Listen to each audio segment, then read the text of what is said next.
Hello, ఈరోజు రైతు సమస్యల మీద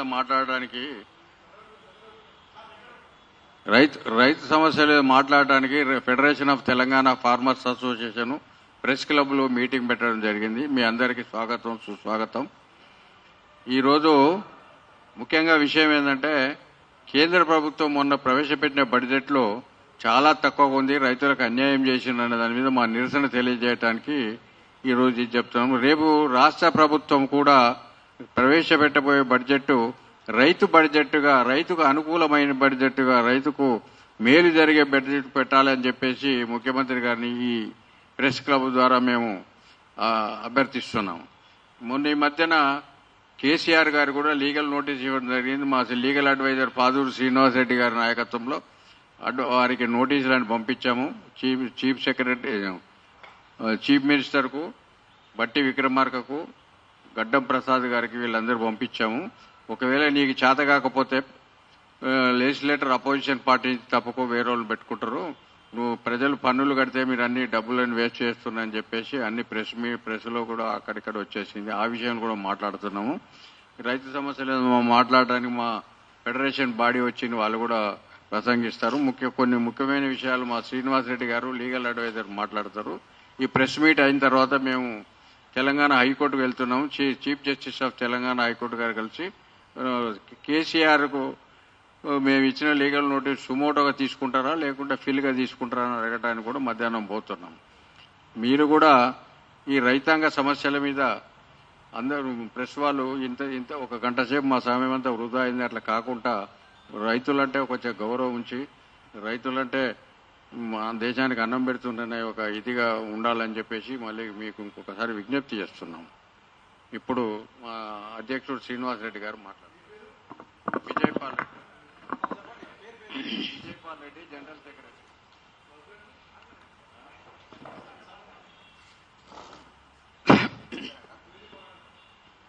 అయితే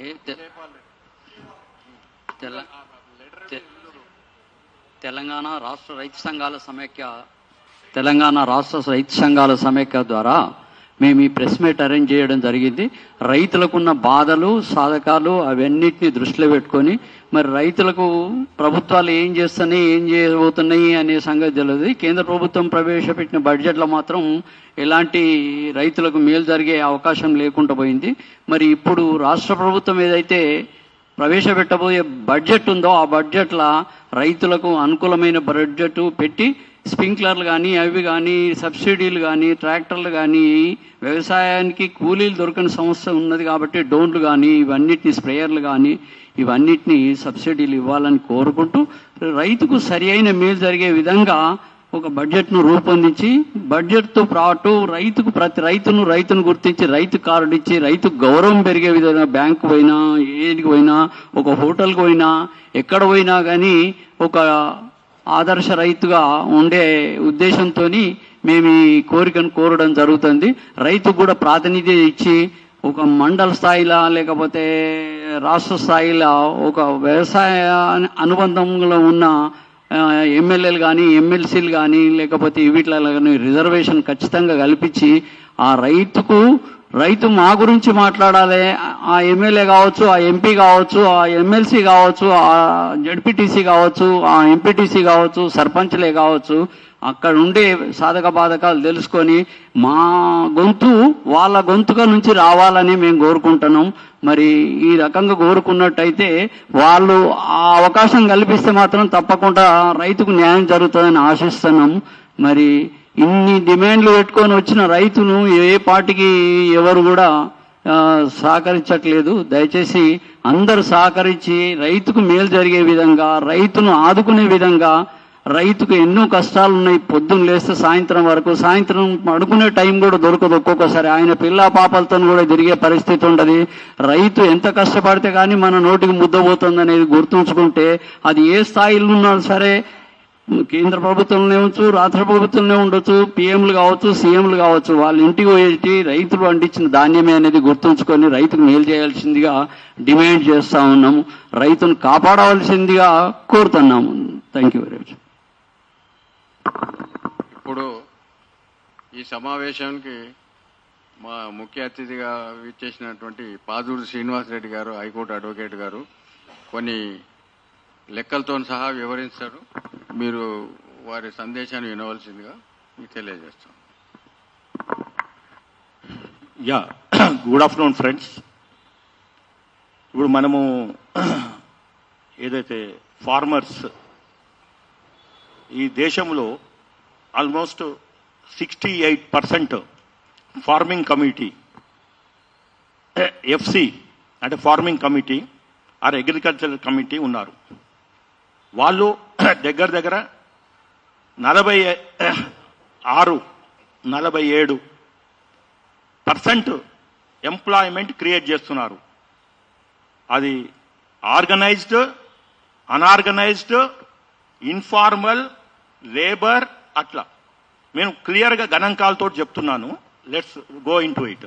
ఎందుకు అంటే ఇప్పుడు నాకు కొన్నిసార్లు కోపం వస్తే ప్రభుత్వాలని దించుతున్నాము, ఇంకో ప్రభుత్వాన్ని ఎక్కిస్తున్నాము, అవన్నీ ఓకే. గరీబీ హటావ్, జై జవాన్, జై కిసాన్, బంగారు తెలంగాణ, ఈ బతుకు తెలంగాణ, ప్రజా పాలన, వాట్ ఎవర్ ఇట్ ఈస్, సబ్కా సాబ్ సబ్కా వికాస్, లేకుంటే 1 ర్యాంక్ 1 పెన్షన్, లేకుంటే డబుల్ ఇన్కమ్ ఫర్ ఫార్మర్స్, ఇలాంటి స్లోగనీరింగ్ తప్పితే ఎందుకు చేస్తలేరు అని నేను ఆలోచిస్తే అక్కడ కేంద్ర ప్రభుత్వము మీకు ఎనలైజ్ చేసి అంకెలతో సహా గణాంకాలతో సహా ప్రూవ్ చేస్తాను. కానీ దానికన్నా before I want to start this press meet with a quotation. It is said that doing the same thing over and over again and expecting the different results is a sign of madness. అంటే మూర్ఖత్వానికి పరాకాష్ట, పిచ్చికి పరాకాష్ట. నాకు ఎలాంటి hesitation లేదు.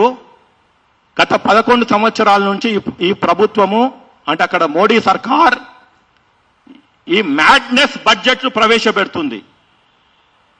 Mad budget కావాలని రైతులని వంచడానికి, agriculture unviable చేసి ఇదో పెద్ద కాన్స్పిరెన్సీ, ఇంటర్నేషనల్ కాన్స్పిరెన్సీ.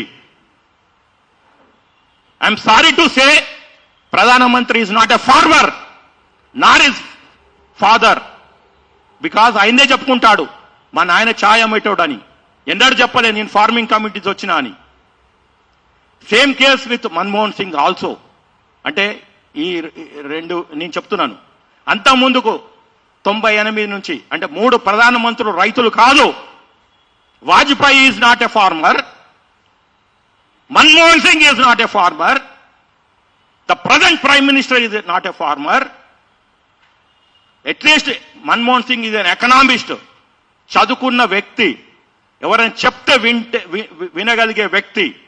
కానీ వాజ్పేయి అండ్ మోడీ ఆయన ఏకాధిపత్యం.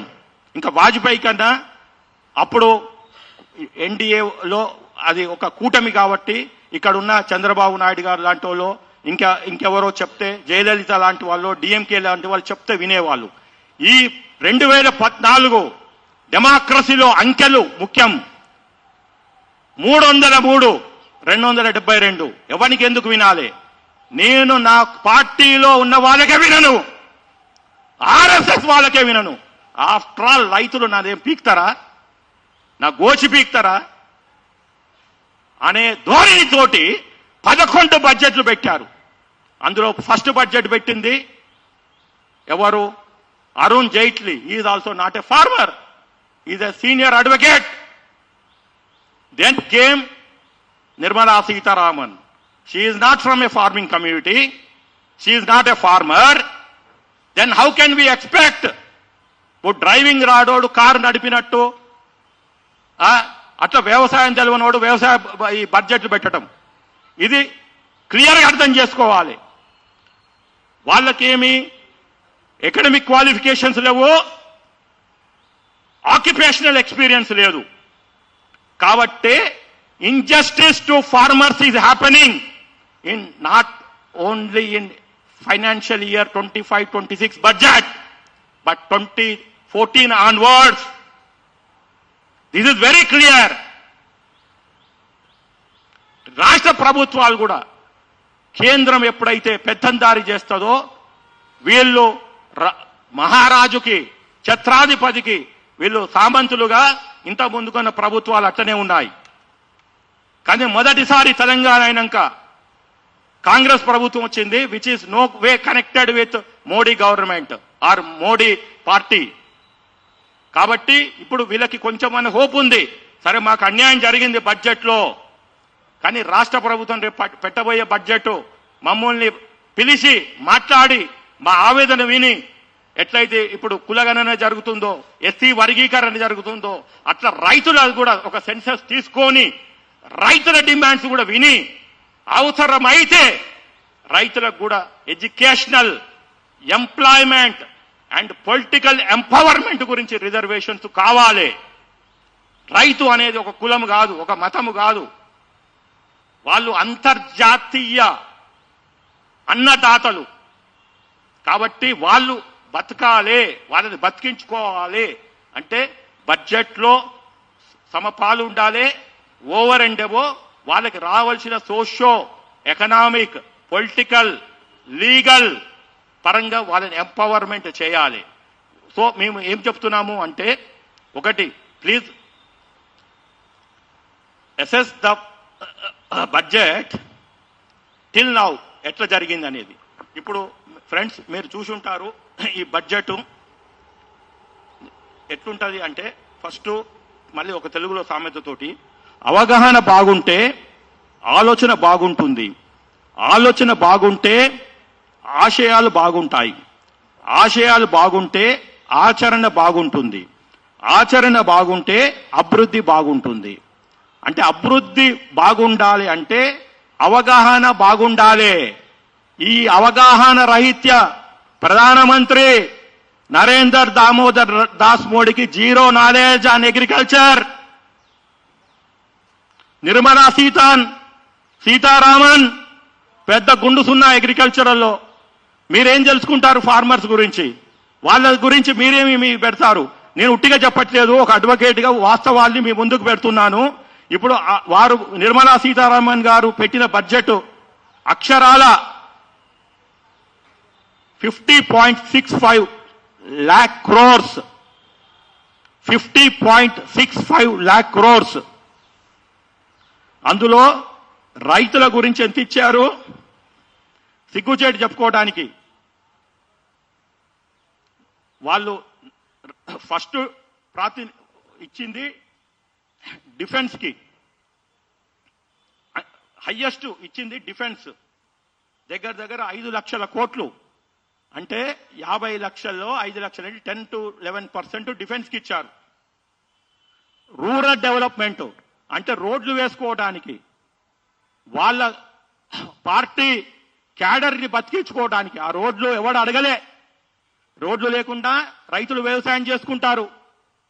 కానీ మీరు రూరల్ డెవలప్మెంట్ అని మీ యొక్క ఆర్ఎస్ఎస్ వాళ్ళని, మీ యొక్క బీజేపీ వాళ్ళని పెంచి పోషించుకోవడానికి వేస్తున్నారు రోడ్లు. ఎప్పటి నుంచి చేస్తున్నారు ఈ రోడ్లు? వాజ్పేయి గవర్నమెంట్ చేస్తున్నారు. ఆ రోజు వెంకయ్యనాయుడు కూడా ఉన్నారు రూరల్ డెవలప్మెంట్ మినిస్టరు. అంటే ఇంకా రోడ్లు వేయడం లేదా? దేశ జనాభా పెరిగినట్టు ఈ భారతదేశ భూభాగం పెరుగుతుందానండి? ఏంటిది ఇది మజాకా? రోడ్లు, నేను ఒక సివిల్ ఇంజనీర్, దాని తర్వాత అడ్వకేట్ అయినా. ఒక మొత్తం దేశంలో రోడ్లు వేయాలంటే ఒక 5 years 10 years సరిపోతుంది. కాబట్టి ఇవన్నీ ఏంటంటే దేశం డబ్బులు దోసుకోవటము. పెత్తందాలకి ఇప్పుడు అదాని ఉన్నాడు, ఆయన సిమెంట్ కంపెనీలు కొనుక్కుంటున్నాడు. రోడ్లు ఏంది, ఆయన సిమెంట్ ఎట్లా ముడిపోతుంది? కాబట్టి కార్పొరేటైజేషన్ జరుగుతుంది. మూడోది హోమ్ అఫైర్స్ అంటే పోలీసు వాళ్ళు. డిఫెన్స్కి ఇచ్చారు అత్యధిక బడ్జెట్ 5 లక్షల కోట్లు, రూరల్ డెవలప్మెంట్ 2.66 లక్షల కోట్లు, పోలీసు వాళ్ళకి 2.33 లక్షల కోట్లు. అయినా ఏమైనా మానభంగాలు తగ్గినాయా? రేపులు తగ్గినాయా?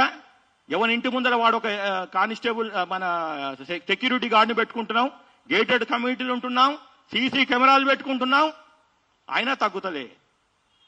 అంటే ప్రశ్నించాలి ఈ అంకెలని. మీరు ఇంత భారీ బడ్జెట్ ఇస్తే దేశ భద్రత ఏమనుందా? పోలీసు వాళ్ళకి ఇస్తే పోలీసు ఏమన్నా ఇంప్రూవ్ అయిందా అడగాలి. ఇప్పుడు రైతులకు ఎంత ఇచ్చారు?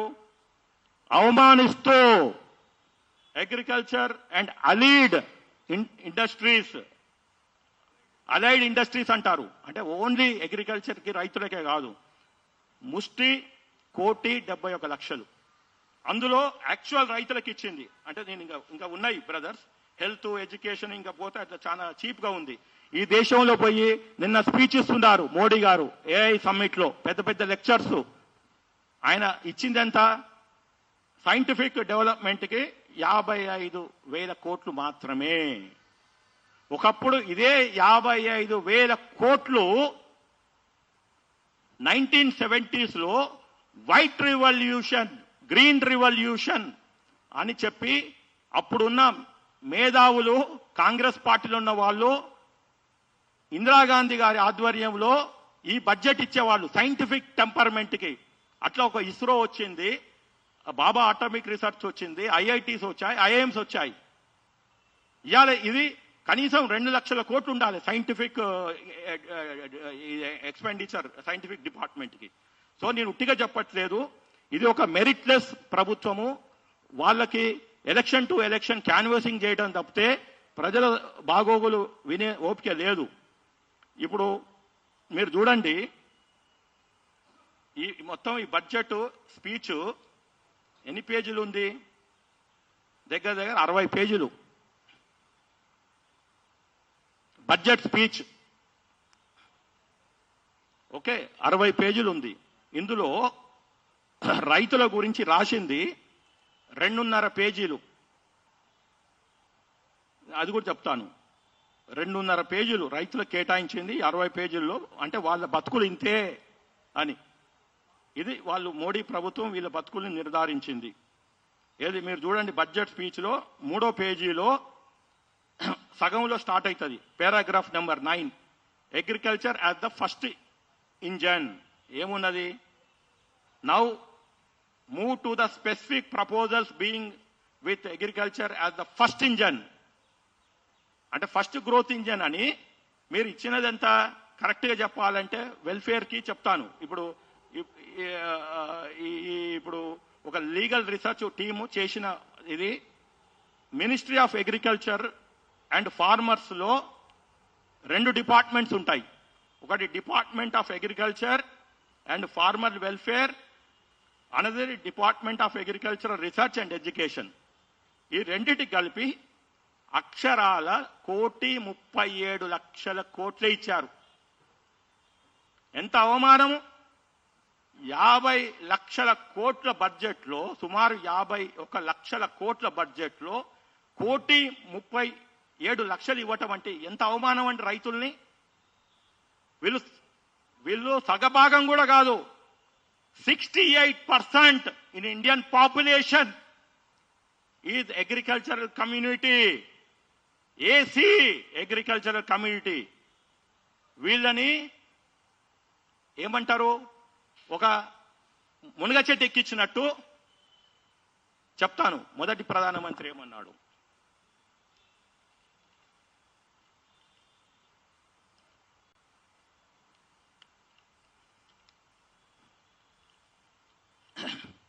Everything else can wait but agriculture cannot. అంటే దేశంలో ఏ సమస్యలైనా, ఇంకా వేరే జాతులైనా ఆపొచ్చు వాళ్ళ రిక్వైర్మెంట్స్, కానీ అగ్రికల్చరల్ కమ్యూనిటీ, అన్నదాతలు, తిండి పెట్టే వాళ్ళని మనం ఆపలేము. వాళ్ళది ఏ రూపంలో వచ్చినా ఫస్ట్ ప్రయారిటీ ఇవ్వాలి అని Pandit Jawaharlal Nehru first prime minister చెప్పాడు. మన ఇప్పుడున్న ప్రధానమంత్రి, అంటే ఇప్పుడు గత మన 70 సంవత్సరాల్లో 15 ప్రధానమంత్రులు మారారు. అందులో ఈయనేమన్నాడు? Farmer problems are old, deep rooted and wide spread and need to be addressed collectively with a open mind. ఇది ఆయన చెప్పిండు. 11 సంవత్సరాలు ఈ దేశాన్ని గుత్తాధిపత్యంగా పరిపాలించిండు ఓ డిక్టేటర్గా. రైతులను పట్టించుకోలే. ఇంకా ఆయన డిక్టేటర్ అనుకుంటే ఏమనాలి? సింహభాగం ఉన్న రైతులను ఎందుకు పట్టించుకోలేదు నేను అడుగుతున్న మోడీ గారు. మళ్ళీ చెప్పడానికేమో farmers problems are old, deep rooted and wide spread and need to be addressed collectively with open mind. అంటే మీకు ఓపెన్ మైండ్ లేదనుకోవాలనా, లేకపోతే ఆ ఫార్మర్స్ ప్రాబ్లమ్స్ మీకు అర్థం కాలేదనుకోవాలనా, లేకపోతే మీ దృష్టికి తీసుకురాలేదా మీ మంత్రివర్గము అని మాకు క్వశ్చన్స్ వస్తున్నాయి. లేదా మీరు ఇన్కాంపిటెంట్ ప్రైమ్ మినిస్టర్ అనుకోవాలనా? 65%, 68% ఉన్న ఫార్మర్ సమస్యలు మీ దృష్టికి రాకుంటే, మీరు సాల్వ్ చేయకుంటే మీ పదవి ఎందుకు? మీ పొలిటికల్ స్పీచ్లు ఎందుకు? నాకు అర్థం కావట్లేదు మోడీ గారు. I respect you as a Hindu. Maybe you are working for Hinduism, but what about farmers? వాళ్ళల్లో కూడా హిందువులే ఉన్నారు. వాళ్ళ ప్రతి ఇంట్లో రాముని బొమ్మ ఉంది, కృష్ణుని బొమ్మ ఉంది. వాళ్ళెందుకు పట్టించుకుంటారు? జై జవాన్ జై కిసాన్ అన్నారు మన లాల్ బహదూర్ శాస్త్రి గారు. ఎస్, జవాన్ జై, వాళ్ళది మంచిగా ఉంది. 1 ర్యాంక్ 1 పెన్షన్ అని చెప్పి హర్యానాలో, ఉత్తరప్రదేశ్లో ఎలక్షనీరింగ్ జరిగింది. హిమాచల్ ప్రదేశ్లో ఫార్మర్స్ ఉన్న తెలంగాణలో ఇప్పుడు 2nd largest paddy rice pole is Telangana. మరి తెలంగాణ రైతులకి, రైతాంగానికి, ఇక్కడున్న సన్నకారు చిన్నకారు రైతులకి, మరియు దీని మీద ఆధారపడిన కౌలు రైతులకి మరియు వ్యవసాయ కూలీలకి మీరు ఏం చేస్తున్నారని ప్రశ్నిస్తున్నా. మీకు 400 పార్ అంటారు. సరే 400 ఇచ్చామా? మీకు ఇవ్వలే. ఎందుకు ఇవ్వలే అంటే అగ్రికల్చరల్ వాళ్ళు మీ మీద కోపంగా ఉన్నారు. అది మాత్రం మీరు గ్రహించలేకపోతుంది. తర్వాత ఓకే, మీరు పార్టీని చీల్చారు, చెండాడారు, తర్వాత ప్రభుత్వాన్ని ఏర్పాటు చేశారు. అది పాలిటిక్స్, మాకు సంబంధం లేదు. కానీ మేము ఇవాళ ప్రశ్నిస్తున్నాము మిమ్మల్ని. ఎందుకంటే మీరు ఇంకా 4 సంవత్సరాలు ఉంటారు ప్రభుత్వం. ఏదో నితీష్ కుమార్ గారో లేకపోతే నాయుడు గారో అనుకుంటే ప్రభుత్వం పడిపోతుంది.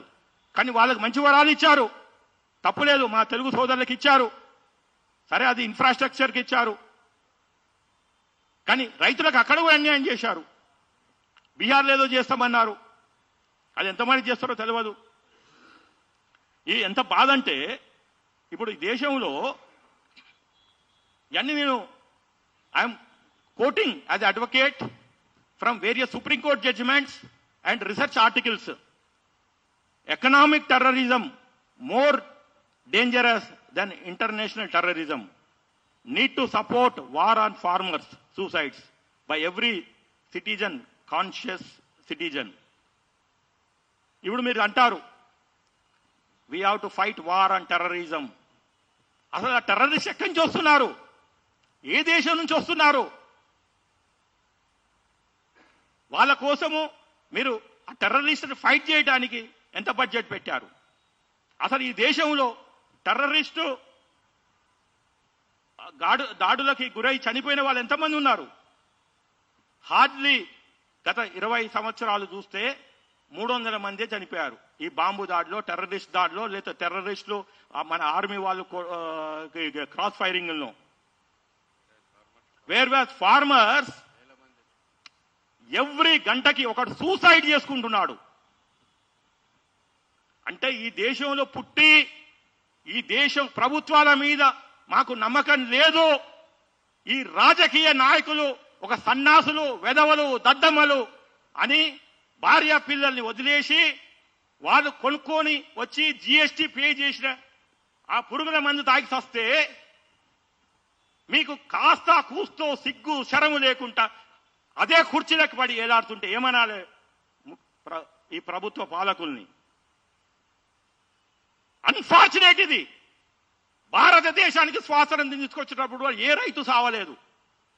కానీ వీళ్ళు తీసుకొచ్చిన ఈ విధానాలు, ఈ పాలసీస్ మీద భరోసా లేక ఈ అన్నదాతలు ఉరేసుకొని చనిపోతున్నారంటే వీళ్ళు ఆ శవాల మీద రాజకీయాలు చేసే వాళ్ళు తప్పితే వాళ్ళ సమస్యలకి ప్రాబ్లమ్స్ చూపించే వాళ్ళు ఎవరు లేరు అనేది క్లియర్గా కనపడుతుంది. ఇప్పుడు ఇది ఒక చారిత్రాత్మక ప్రెస్ మీట్. ఎందుకు అంటే ఇది ఒక రైతు సంఘం కాదు, ఒక కుల సంఘం కాదు, ఒక మత సంఘం కాదు, ఒక ఉపకుల సంఘం కాదు, వాళ్ళ గురించి వాళ్ళు కొట్లాడతలేరు. ఆ బ్యానర్ చూడండి, federation of farmers associations in Telangana. వీళ్ళు తెలంగాణలో ఉన్న 60 లక్షల గొంతు వీళ్ళది. వీళ్ళ కింద గ్రామీణ వ్యవస్థ దానికి వీళ్ళకి టైఅప్ అయిన.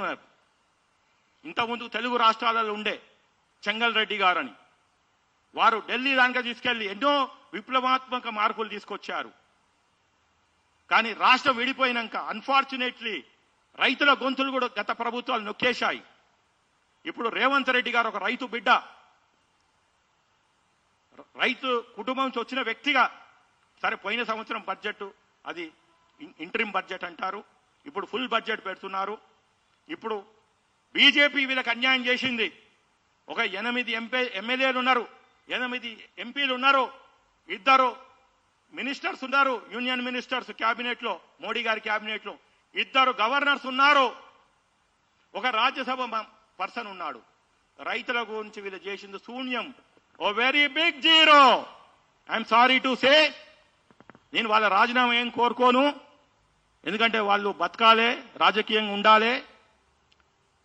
కానీ మీరు ఇమ్మీడియట్ గా ఈ ప్రెస్ మీట్ చూసి మమ్మల్ని పిలవండి. మేము మీకు ఇక్కడ ఆవేశం కాదు, ఆలోచన ముఖ్యం.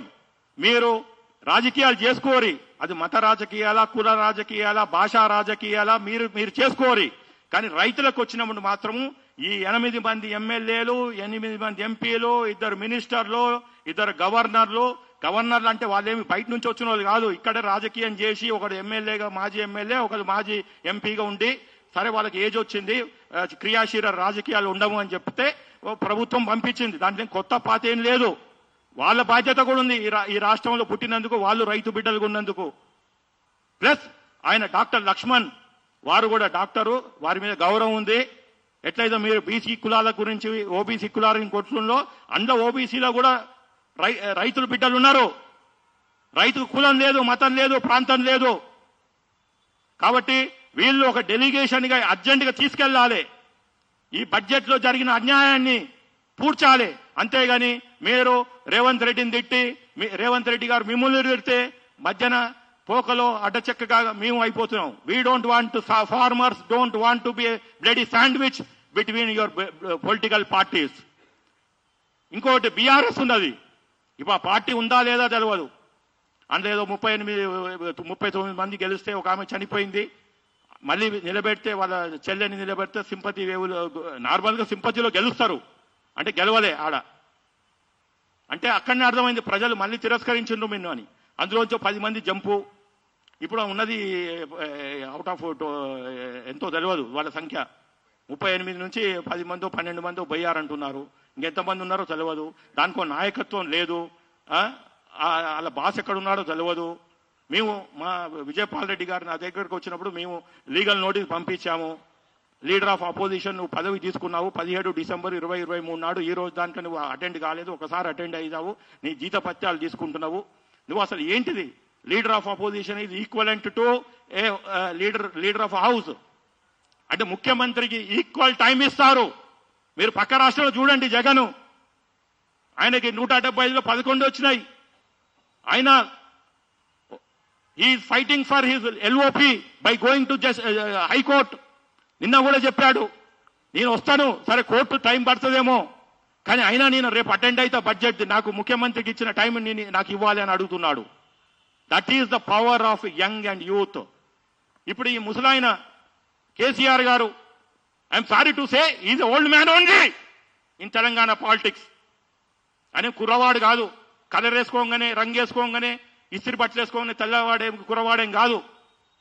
ఓ తెలంగాణ రైతాంగము మీకు ఒక నోటీస్ పంపిస్తే మీరు ఇప్పటిదానికి రిప్లై ఇయ్యలే అంటే మీరు కూడా తెలంగాణ రైతులను అవమానపరుస్తున్నారు. మీరే చెప్తారు నేను ఒక ఆసామిని, 300 ఎకరాలు ఉన్నాయి, నేను రైతు కుటుంబం అని. కానీ అవన్నీ భాషలు వేస్ట్ అండి, స్పీచ్లు వేస్ట్ అండి.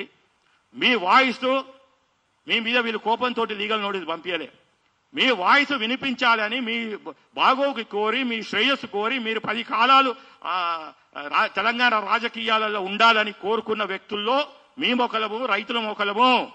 కానీ మీరు అలిగి అడిగిన ఆడపిల్ల మాదిగనో అడిగిన అల్లుని మాదిగనో అసెంబ్లీ ముఖం చూడకుండా వెళ్ళిపోయారు. అన్ఫార్చునేట్ ఇది. మీరు ఒక విజ్ఞత తోటి నేను అందుకనే ఆ నోటీసులో కేటీఆర్ గారిని కూడా చేర్చాము, వర్కింగ్ ప్రెసిడెంట్. అట్లీస్ట్ ఈ ఫాదర్ సన్ రిలేషనా లేకుంటే వర్కింగ్ ప్రెసిడెంట్ రిలేషన్ ఏదో ఒకటి చూసుకొని మీరు ఎల్ఓపిని తెచ్చుకోండి. అప్పుడు మా రైతుల గొంతు వినిపిస్తారు. నిన్నేదో అంటున్నారు మీకు పిఎస్సీలో అన్యాయం జరిగిందని. మీకేమీ అన్యాయం జరగలేదు. మీరు డ్రామా ఆడుతున్నారు. You are just playing a power politics in Telangana in spite people rejecting your party. లేని పదవి గురించే మీరు అడుగుతున్నారు. మా హరీష్ రావుని పెట్టలేదు పిఎస్సీ కానీ. ఇచ్చిన పదవికి మీ నాయన ఏం న్యాయం చేసిండు కేటీఆర్ గారు? అంటే ప్రజలు అక్కలు లేరనుకుంటారా? తెలంగాణలో విజ్ఞత లేననుకుంటున్నారా? మీరు ఏం చెప్తాది? మీ ప్రెస్ మీట్లో ఎవరో వచ్చి నలుగురు మాట్లాడితే అరే కరెక్టే కదా రేవంత్ రెడ్డి అన్యాయం చేసిండు కేసీఆర్కి హరీష్ రావు కానీ. అరే భయ్, మీకు ఇచ్చిన లీడర్ ఆఫ్ అపోజిషన్ ఫస్ట్ న్యాయం చేయరి. అప్పుడు నాలాంటి వాడే పాదూరు శ్రీనివాస్ రెడ్డి మళ్ళీ నేను స్పీకర్కి నోటీస్ ఇస్తా, పిఎస్సికి అపోజిషన్కి ఇవ్వాలని నువ్వు తేల్చు. ఏది ఇతను అరకెపూడి గాంధీ కాంగ్రెస్ ఓడా, ఇది మీ బీఆర్ఎస్ ఓడా అని.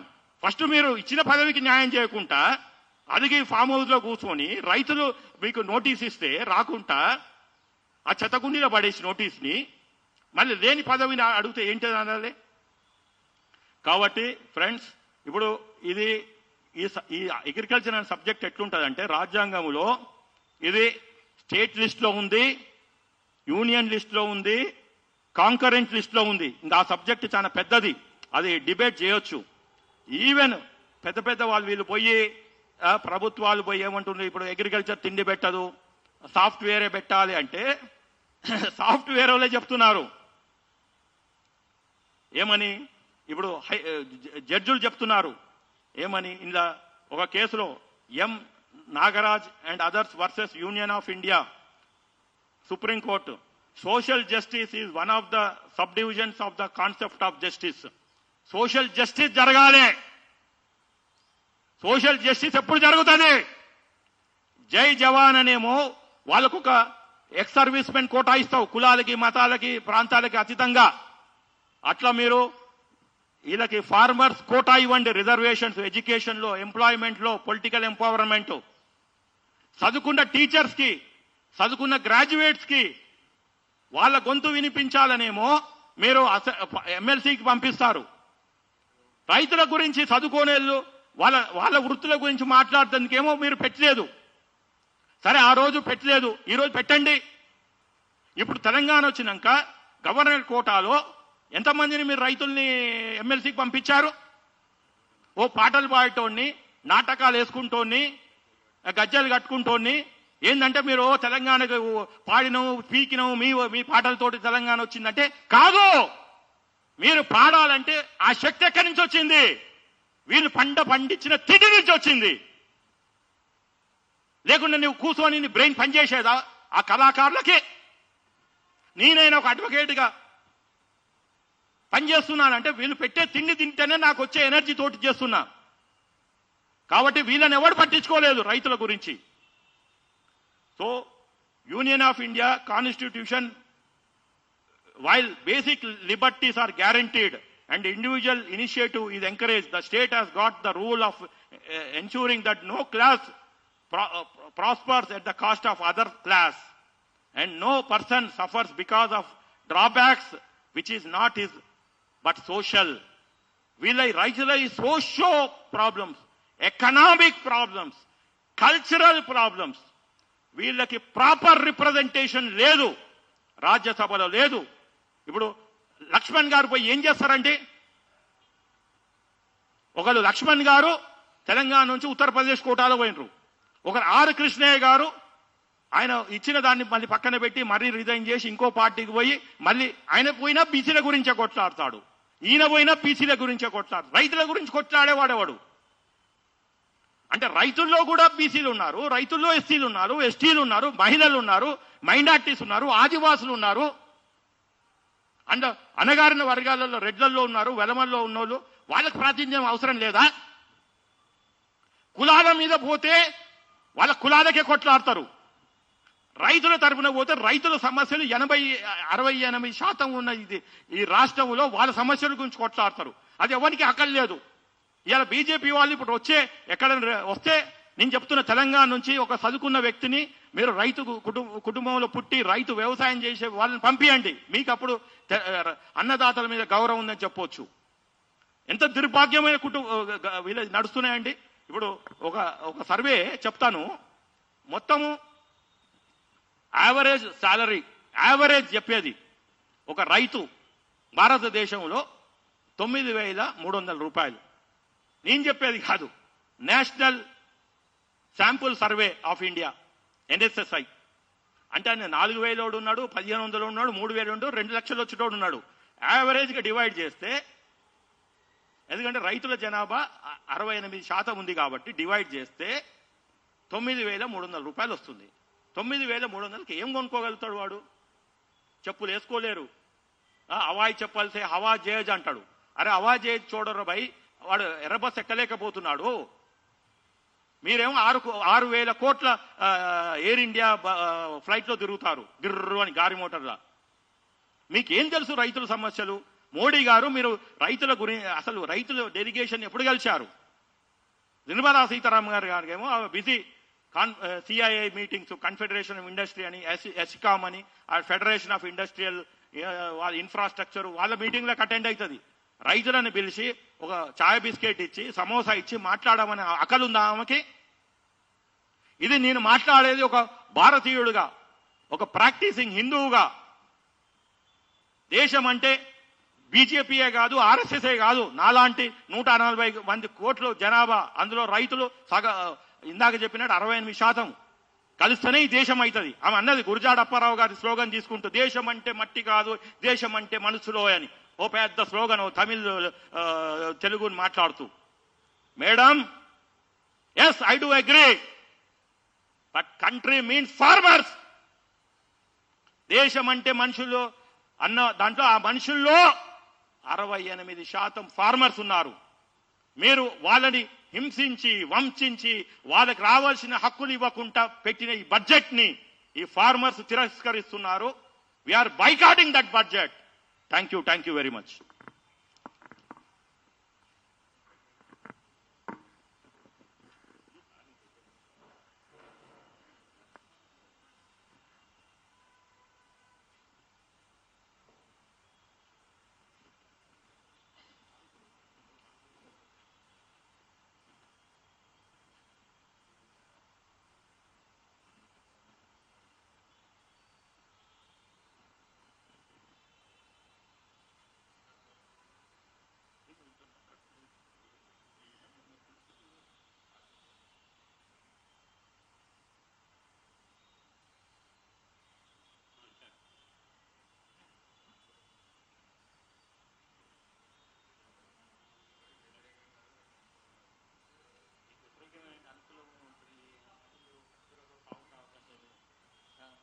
నా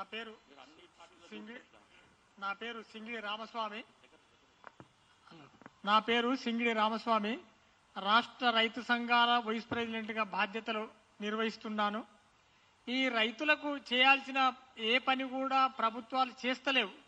ఈ మధ్యన మొదలు నరేంద్ర మోడీ గెలిచిన తర్వాత జిఎస్టీ అని పెట్టిండు. కెమికల్ ఫర్టిలైజర్ కొంటే కూడా మా మీద భయంకరమైన భారం పడుతుంది.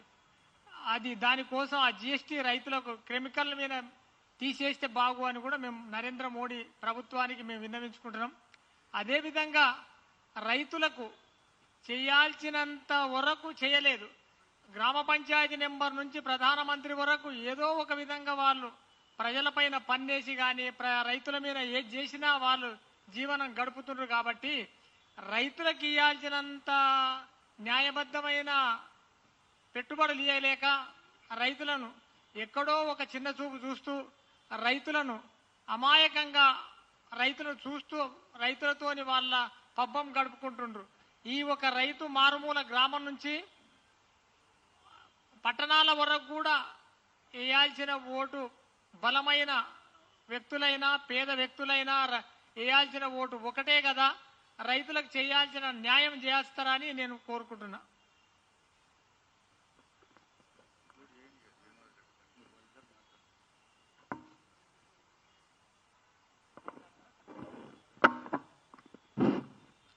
నా పేరు మందడి శ్రీనివాస్ రెడ్డి.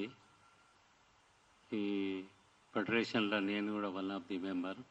అయితే రైతుకు ఎక్కడ కూడా న్యాయం జరుగుతలేదు. అందరికీ దేశంలో రిజర్వేషన్ ఉన్నది. దేశంలో ఫస్ట్ నుంచి జై కిసాన్ జై జవాన్ అంటారు. జై కిసాన్కు చేసేది అందరికీ తెలుసు. జై కిసాన్కు ఏం చేస్తున్నారు? జై జవాన్కు అయితే వాళ్ళు రిటైర్డ్ అయిన తర్వాత పింఛన్లు వస్తున్నాయి. వాళ్ళ పిల్లలకు ప్రత్యేకమైన బళ్ళు ఉన్నాయి, రిజర్వేషన్ ఉన్నది. ఆ పిల్లలకు ఇంజనీరింగ్లో కానీ మెడికల్లో కానీ వాళ్ళకి సీట్లు వస్తున్నాయి. రైతు బిడ్డలకు ఎవరికన్నా కానీ రైతు పేరు మీద పిల్లలకు ఎక్కడన్నా స్కూల్ పెట్టి రైతు పిల్లలకు రిజర్వేషన్లు, తర్వాత రైతు పిల్లలకు డాక్టర్ కానీ ఇంజనీర్ కానీ కోర్సులల్లో రిజర్వేషన్ కల్పించాలని నేను ఇక్కడ మనవి చేస్తున్న ప్రభుత్వాలకు. అట్లనే రైతులు అన్ని విధాల నష్టానికి బానిసలు అవుతున్నారు. ఎందుకంటే ఎక్కడ పోయినా ఒక వస్తువు తయారు చేస్తే ఆ వస్తువు రేటు నిర్ణయించుకునే హక్కు ఆ యజమానికి ఉన్నది. రైతు పండించిన పంటకు రేటు నిర్ణయించుకునే హక్కు లేదు. కాబట్టి ఆ హక్కు వచ్చిన నాడు రైతు బాగుపడతాడు. రైతుల గురించి ఎందుకంటే రైతులు ఒక పంట పండించిందంటే ఒక రేటు డిసైడ్ చేసుకునేది లేదు. గవర్నమెంట్ డిసైడ్ చేయాలి, లేదంటే అక్కడ దళాలి ఎవరైతే ఉంటారో వాళ్ళు డిసైడ్ చేసి వాళ్ళ రేటుకు మేము ఇచ్చి రావాలి. మేము పెస్టిసైడ్స్ కానీ ఫెర్టిలైజర్ కానీ ట్రాక్టర్ కానీ అగ్రికల్చర్ పనిముట్లు ఏ కొన్నా కూడా ఒక రేటు డిసైడ్ చేసి పెడితే ఆ రేటు ప్రకారంగా మేము కొనుక్కొని రావాలి. కాబట్టి రైతులకు ఏదైనా కూడా ఒక రాజకీయాలు కానీ ఇట్లా స్కూళ్ళు కాకుండా కాలేజీలు కాకుండా రాజకీయాలు కూడా రైతుల అన్ని కులాలు అందరు ఉన్నారు. రైతు బిడ్డలకు ఏంటంటే ఇంట్లో కూడా రాజకీయాల్లో కూడా వీళ్ళకు రిజర్వేషన్ కల్పించాలి. ఎమ్మెల్యే కానీ ఎంపీ కానీ గ్రామ పంచాయతీ మెంబర్ కానీ ప్రెసిడెంట్ కానీ ఎంపీపీ కానీ జడ్పీటీసీ కానీ జిల్లా పరిషత్ ప్రతి దాంట్లో రైతులకు తప్పకుండా రిజర్వేషన్ కల్పించాలని మేము ప్రభుత్వాలను కోరుతున్నాం.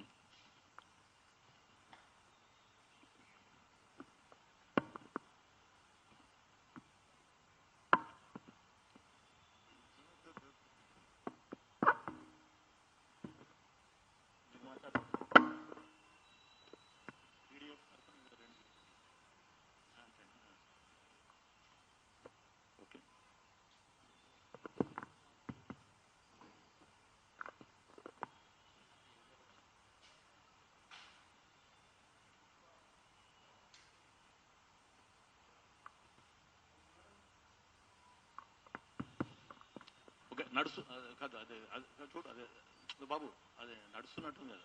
ఓకేనా? ఇంక నడుస్తుంది కదా. సరే, ఇంకా 12 నిమిషాలు ఉంది. సో ఇప్పుడు మేము ఈ రైతుల తరపున ఫస్ట్ రైతుల సమస్యలు అర్థం చేసుకునే నాయకుడు లేడు అనేది క్లియర్గా మనం తెలుసుకోవాలి. రైతుల మీద సినిమాలు తీసి వాళ్ళు డబ్బులు సంపాదించుకుంటున్నారు. ఉదాహరణకి శ్రీమంతుడు అనే సినిమా తీసుకొని అట్లా, లేకుంటే ఖైదీ నెంబర్ 150 అనే చిరంజీవి సినిమా, అతను ఒక హీరోగా, లేదా మహేష్ బాబు ఒక హీరోగా శ్రీమంతుడు అని. కానీ ఎవ్వరు సెలబ్రిటీస్ పట్టించుకుంటలేరు. ఫస్ట్ నేను అనేది సిటిజన్స్ని లెట్స్ అండర్స్టాండ్. వీళ్ళకి ఈ రైతులకి ఈ సమస్యల నుంచి బయట ఎట్లా పడతారు అంటే వాళ్ళ తోటి సిటిజన్సే. మనం సినిమాలు చూడం, రోజు నిత్య రాజకీయాలు లేవు, కానీ రోజు 3 పూటలు తింటాం. అది రైస్ కావచ్చు, చపాతీ కావచ్చు, పుల్కా కావచ్చు, ఇంకేదైనా కావచ్చు, రైతు పండిస్తేనే తింటాం. మనకి రోజు జవాన్ తోటి పని లేదు. ఏమి ఈ దేశంలో 135 రోజులు ఏమి యుద్ధం జరుగుతలేదు. యుద్ధం ఎప్పుడు అయిపోయింది? 1972 బంగ్లాదేశ్ లిబరలైజేషన్ తోటి ఇంకా దేశంలో యుద్ధమే జరగలే. ఇంకా చెప్పాలంటే యుద్ధాలు జరగవు ఈ దేశంలో. మనమే ఏది అది చిన్న దేశం ఏది మన రష్యా యుక్రెయిన్ టైపులో ఏం కొట్టుక సావట్లేదు. మనకేం థ్రెట్ లేదు. నేను చెప్తున్నా క్లియర్గా, ఒక అడ్వకేట్గా who is practising international trade and economic law, we will life టైంలో ఇంకొక 20 సంవత్సరాలలో కూడా ఈ దేశము అంటే 50 సంవత్సరాల క్రితం చేసినట్టు యుద్ధం చేయము మనము. ఇవాళ యుద్ధం వేరు. మనం చేసేదంతా సైబర్ వార్ తోటి, లేకుంటే శాటిలైట్స్ తోటి, లేకుంటే ట్రేడ్ వార్స్. ట్రంప్ ఎట్లయితే చేస్తున్నాడో ట్రేడ్ వార్ అంటారు. అలాంటప్పుడు మీరు డిఫెన్స్కి 5 లక్షల కోట్లు 6 లక్షల కోట్లు ఎందుకు ఇస్తున్నారు? ఎందుకంటే అది హయ్యెస్ట్ కుంభకోణం చేసే డిపార్ట్మెంట్. హయ్యెస్ట్ కుంభకోణం. రాహుల్ గాంధీ గారు చెప్పారు రఫేల్లో అన్నారు. సరే, రఫేల్లో ఏం కుంభకోణం జరగలేదన్నాం. బోఫోర్స్లో మీరు వెనక పోండి. డిఫెన్స్ కుంభకోణాలు ఈ దేశంలో జరిగినాయన్నీ రిలేటెడ్ టు డిఫెన్స్ ఓన్లీ. ఎందుకంటే డబ్బులు అక్కడ ఉన్నాయి కాబట్టి. అవి ఆర్థిక భద్రత, దేశ భద్రత అని బయటికి ఆర్టీఐలు ఇవ్వరు. అదే రైతులకి ఇవ్వవలసిన ఈ బడ్జెట్ ఇప్పుడు 137 కోట్లు ఏదో పెట్టారు, లక్షల కోట్లు. అది 3 లక్షల కోట్లు 5 లక్షల కోట్లు పెట్టి అందులో మేము డబ్బులు దొబ్బేస్తాము, స్కాములు చేస్తామంటే ఆర్టీఐ కింద అడుగుతారు. Thanks to Congress government and Sonia Gandhi, Manmohan Singh, who has brought all these హక్కులు, right to information, right to education, right to food security, ఇలాన్ని. కాబట్టి ఇక్కడ స్కామ్ చేయడానికి వీల్లేదు, అక్కడ స్కాములు చేయొచ్చు. కాబట్టి ఈ ప్రభుత్వానికి మత ఛాందస్వవాదంతో దేశ భద్రతని తాకట్టు పెట్టేశారు. ఇలా పాకిస్తాన్ తోటి ఎప్పుడు యుద్ధం జరిగిందండి? చైనా తోటి ఎప్పుడు యుద్ధం జరిగింది? మీరు ఇంత మాట్లాడుతున్నారు. బంగ్లాదేశ్ తోటి రోజు ఘర్షణ అంటారు. అక్కడ వాళ్ళు వద్దన్న ప్రధానమంత్రిని తీసుకొచ్చి ఆమె వచ్చినాడు ఏం చెప్పిండ్రు? 5 ఆగస్టు నాడు ఆమె 48 గంటలు ఈ దేశంలో ఉంటుందని చెప్పిండ్రు. ఈ రోజుకి ఇక్కడ ఉండి ఇక్కడి నుంచి రాజకీయం చేస్తుంది అక్కడ. కాబట్టి మీరు రైతులను పట్టించుకుంటలేరు, దేశ ప్రజల్ని పట్టించుకుంటలేరు, ఫారిన్ అఫైర్స్ వాళ్ళని పట్టించుకుంటలేరు. ఇప్పుడు వాళ్ళకి బేడీలు వేసుకొచ్చి తీసుకొచ్చారు. వాళ్ళు మన పౌరులే కదా, ఇక్కడ బతకలేము అని అన్నమో రామచంద్ర అని వేరే దేశాలకు వెళ్ళారు. అంటే రైతులు ఉన్నారు, మిడిల్ క్లాస్ వాళ్ళు ఉన్నారు, అణగారిన వర్ణాలు ఉన్నారు. అట్లే ఇప్పుడు గణాంకాలు తీస్తే 7 లక్షల మంది ఉన్నారు. వాళ్ళ గురించి ఒక పాలసీ లేదు. ఇలా మోడీ గారు పోతారు ట్రంప్ దగ్గరికి, ఆయన కాళ్ళ మీద పడతాడు. మా అదానికి ఇండస్ట్రీస్కి ఎంఓయూ చేరి, మా అంబానీకి చేయరని. కానీ రైతుల గురించి మాట్లాడాడు, అగ్రికల్చర్ నుంచి మాట్లాడాడు, ఈ దేశంలో ఉన్న యువకుల గురించి మాట్లాడాడు. అక్కడ ఉన్న ఈ 7 లక్షల మంది జైల్లో మగ్గుతున్న వాళ్ళని ఎట్లా తీసుకురావాలని అది ఆలోచించాడు. మళ్ళీ ఎక్కడ పోయినా రోడ్ షోలు, సేమ్ ప్యాటర్న్. ఇప్పుడు నాకు భక్తి ఉండి నా ప్రధానమంత్రిని చూడాలంటే నా ఉద్యోగం వ్యాపారం వదులుకొని ఎందుకు వస్తానండి? వాళ్ళు ఆర్ఎస్ఎస్ వాళ్ళు, బీజేపీ వాళ్ళు కాకుంటే వాళ్ళు డబ్బులు ఇచ్చి ఫ్లైట్లలో అక్కడ తీసుకొస్తే ఏమన్నా అమెరికా ఏమన్నా చిన్న దేశమా? ఫ్లైట్లో కూడా 6 గంటలు పడుతుంది ఒక ప్రాంతం నుంచి ఒక ప్రాంతం రావాలంటే. ఏమనుకుంటున్నారు వీళ్ళు? ప్రధానమంత్రి ఒక్కడే అకలు ఉన్నోడు అంటాడు. మాకు అంటే మేము BTech, MBA, LLB, LLM, PhD చేస్తే మాకు అకలు లేదా? ప్రధానమంత్రి కన్నా 1000 రెట్లు దేశాన్ని మంచిగా పరిపాలిస్తాం. రైతులు పరిపాలిస్తారు, వాళ్ళు భూమి పుత్రులు. మీరు ఒకసారి అగ్రికల్చర్ నుంచి వచ్చిన పెట్టండి. దేవిలాల్ అయిండు డిప్యూటీ ప్రైమ్ మినిస్టరు, దేవగౌడ అయిండు, చరణ్ సింగ్ అయిండు. వీళ్ళు రైతుల నుంచి వచ్చిన వాళ్ళు. అప్పుడు ఎట్లున్నారు రైతులు అంటే? అప్పుడు కాలర్ ఎగరేసుకుని తిరిగారు. ఆ రోజు జరిగింది ఈ దేశంలో ఒక పండుగ వాతావరణం రైతుల్లో. మళ్ళీ తర్వాత వైఎస్ వచ్చినాక జరిగింది. ఇప్పుడు 10 సంవత్సరాలు తెలంగాణలో లేదు. ఇప్పుడు అంటే సరే, ముఖ్యమంత్రి గారు రేవంత్ రెడ్డి గారు రైతు బిడ్డ, సరే ఆయనకు ఉన్న సమస్యలను ఏదో చేసుకుంటున్నాడు. మాకైతే హోప్ ఉన్నది. ఇవాళ ఇది not a political party meeting, not a కుల సంఘాల మీటింగ్. దిస్ ఇస్ ప్యూర్లీ రైతుల ఒక ఆవేదన. ఒక పౌరునిగా ఒక సమాజంలో పెద్దన్న పాత్ర పోషించిన వాళ్ళు వీళ్ళని ఏం చేశారు? వాళ్ళ ఊరికి, వాళ్ళ భూమికి, వాళ్ళ గొడ్డుకి, గోలకి ఒక ఉరితాడేసి మీరు అక్కడనే ఉండండి, మీ పేరు చెప్పుకొని మేము డబ్బులు వసూలు చేసుకొని పార్టీలు పెట్టుకొని సెంటిమెంట్లు లేపి అధికారంలోకి వస్తామంటారు. ఇప్పుడు నేను అడుగుతున్నా, రామరాజ్యం అన్నారు, రైతు రాజ్యం ఎప్పుడు వస్తుంది చెప్పండి?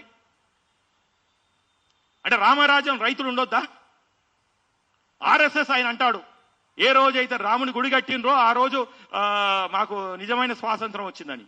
నేనంటున్నా ఈరోజు ఏ రోజైతే ఈ దేశానికి స్వచ్ఛమైన రైతు బిడ్డ ప్రధానమంత్రి అవుతాడో ఆ దేశానికి ఆ రోజే ఈ దేశానికి అగ్రికల్చరల్ స్వాతంత్రం వస్తుంది.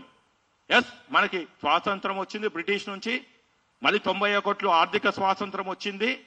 కానీ ఈ వ్యవసాయానికి వీళ్ళ ఈ చావుల నుంచి ఆత్మహత్యల నుంచి ఎప్పుడు తీసుకొస్తారు స్వాతంత్రం వీళ్ళకి? సో ఇది ఒక ఆవేశంతో కూడుకున్న ఆలోచింప ప్రేరేపణ, అంటే igniting the brains of policy makers and people in authority, people in position, irrespective whether they are in power at center or state or judiciary or media or a common citizen. మీరు రైతుల గురించి ఆలోచించండి. ఆ రోజే ఈ దేశం ముందుకు అభివృద్ధి చెందుతుంది. Then only we will be a developed nation. Thank you very much.